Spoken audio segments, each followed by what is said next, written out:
This is a disclaimer. This episode may contain graphic descriptions of crime and criminal activity. It therefore may not be suitable for listeners under the age of 18 or for those who may find the descriptions disturbing. Listeners' discretion is advised.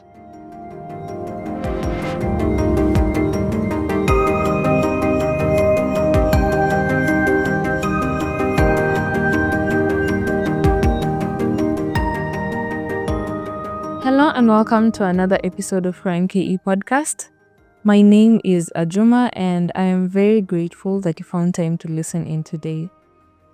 Now today we will be discussing the murder of Seth Nyakio Njeri. This incident occurred last year, and one of the main reasons I feel it is necessary to include it in this season of the podcast is because there has been very minimal progress in the case. Now, as recently as March this year, police have yet to track down and arrest the person identified as the primary suspect in this case. This means that Nyakio's family has been waiting for justice for more than 8 months. And now, without further ado, let us get into today's episode. Also, please stick around until the end of this episode to find out how you can support this podcast.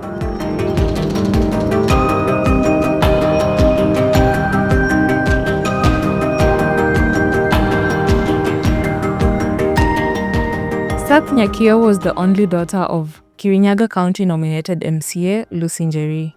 She was 23 years old and she had just graduated from Zetech University before she died.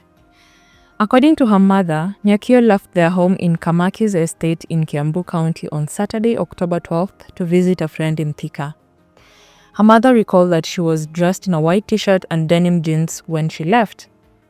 They had a very close relationship and they had very open communication, so her mother understood that she would be back home that evening. She said that Nyakio had never spent the night outside their home, so it did not even cross her mind that she was planning to spend the night in Thika.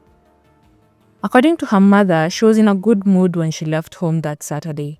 There was nothing unusual that would have been a cause for alarm on her part. Now, she bid her daughter goodbye and mentioned that she would be out of town as well, so she told Nyakio that they would see each other on Monday when she returned because she had several business meetings lined up in Kirinyaga over the weekend and on Monday. The next time she spoke to Nyakio was at 9 p.m. that evening when she assured her that everything was okay and they even wished each other good night.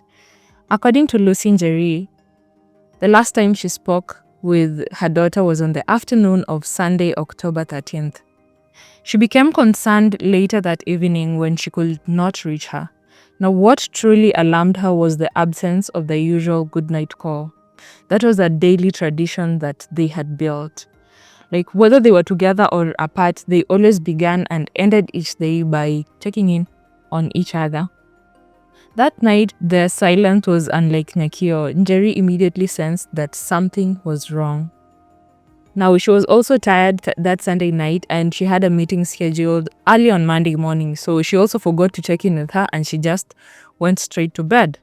Now, she woke up the next morning expecting at least a text from Nyakio because they had not talked that night. And when she woke up the next morning and realized she still hadn't heard from her, she got alarmed. Now, it was unusual, but she said that she just figured out that maybe she was just sleeping in, so she decided to give her a bit more time before calling her. By the time it got to 11 a.m., she stepped away from the meeting to call Nyakio because she said it was now just unlike her. She called and called and called her phone, but there was no answer. At that point, there was no doubt in her mind that something was wrong. She finished her meeting and headed to Thika immediately, determined to find her daughter. Lucy Njeri said that on her way to Thika, she received the most devastating phone call of her life. At around 6:30 p.m., she was driving along the Sagana River in Makutano when she got a call from home. She was informed that Nyakio's friend whom she had gone to visit in Thika called the house and said that she had found her dead in her house. She said that information totally disoriented her and she had to stop in the middle of the road at some point because she was confused and screaming at the same time, so she could not keep driving. In the company of her husband, they drove to the police station, And the nominated MCA say that it had not fully hit her that her daughter was dead until the police informed them that Nyakio's death had already been reported and her body had been transferred to the mortuary. Now, Seth Nyakio was found dead in a rented apartment in Biafra Estate in Thika on the 14th of October 2024. She was reported to have visible strangulation marks on her neck. When she was questioned, her friend told the police that she was surprised when she opened her house and she found clothes all over the floor, and in that mess she saw Nyakio's dead body. Witnesses at the scene say that none of them had anything. They all just learned of the murder when the friend alerted the police.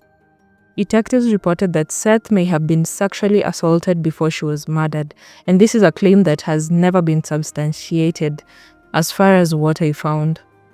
Now, her postmortem reports say that she had died of strangulation. To quote the reports, pressure applied to her neck during strangulation disrupted her breathing by causing a lack of oxygen in her body. Now, Lucy Njeri said that when she visited the crime scene, she had so many questions like, how did her daughter get there? What really happened to her? And how did no one hear any commotion leading up to her death? She said that the building that she was murdered in was tall and dark inside, with a really small gate and a lot of people living in that compound. So she could not really wrap her mind around the fact that none of the people in the compound had anything happening to her daughter. Now, Seth Nyakio was buried on October 29th, 2024 in a burial ceremony that was attended by family, friends, and even political friends of the family. She was eulogized as a charming young girl who loved children, adventure, and meeting new people. Her mother has been relentless in the quest for justice. She said that the death of her child was heartbreaking, but what adds insult to injury is the slow pace at which the justice system is moving. On Friday, November 15th of 2024, police made a public appeal to help in the capture and arrest of the main suspect in the case. The DCI said that they were focusing on a man they believed to be Nyakio's ex-boyfriend. It was reported that the two had just broken up a few days before her death. Police identified him as Ken Kimathi Gishunuku, also known by the name Sultan, and posted his picture all over their social media platforms. The police say that, according to their assessment, Ken learned of Nyakio's whereabouts, lured her, and murdered her before running away. Ken Kimathi is no stranger to crime. Court records showed that he had been arrested for threatening to kill someone just 1 month before Nyakio's death.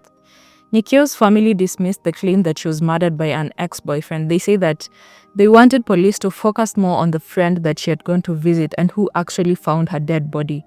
And that is actually the last development in the case, because up until now, police have yet to arrest the suspect, and the family is still waiting for their day in court and for justice. Nyakio's family has complained several times about how the police are treating the case and even the family in general. They say that they don't understand why it is taking so long to solve the case. Now, I hope that Seth Nyakio gets justice for her murder.